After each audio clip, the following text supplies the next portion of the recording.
BRS ను వదులుకొని తప్పు చేశానంటూ పటాన్చెరు ఎమ్మెల్యే గూడెం మహిపాల్ రెడ్డి సంచలన వ్యాఖ్యలు చేశారు. అప్పటి పరిస్థితుల వల్ల కాంగ్రెస్ లో చేరినట్లు చెప్పారు.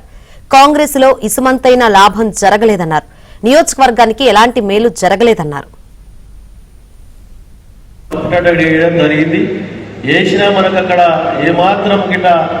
నియోజకవర్గానికి నియోజక ప్రజలకు నాకు ఎక్కడ ఒక ఇంటికి మందము లాభం జరగలేదు.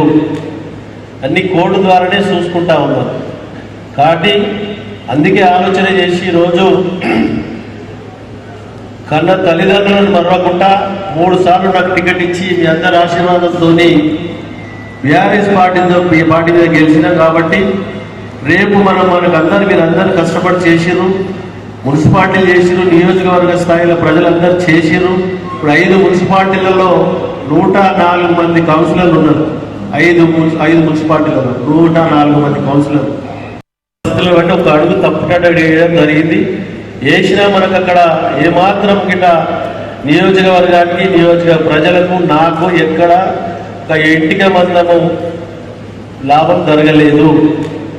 అన్ని కోర్టు ద్వారానే చూసుకుంటా ఉన్నాం. కాబట్టి అందుకే ఆలోచన చేసి ఈరోజు కన్న తల్లిదండ్రులను మరవకుండా 3 సార్లు నాకు టికెట్ ఇచ్చి మీ అందరి ఆశీర్వాదంతో బీఆర్ఎస్ పార్టీ మీద గెలిచినాం. కాబట్టి రేపు మనకందరూ మీరందరూ కష్టపడి చేసిరు, మున్సిపాలిటీలు చేసిరు, నియోజకవర్గ స్థాయిలో ప్రజలందరూ చేసిరు. ఇప్పుడు 5 మున్సిపాలిటీలలో 104 మంది కౌన్సిలర్లు ఉన్నారు. 5 మున్సిపాలిటీలలో 104 మంది కౌన్సిలర్లు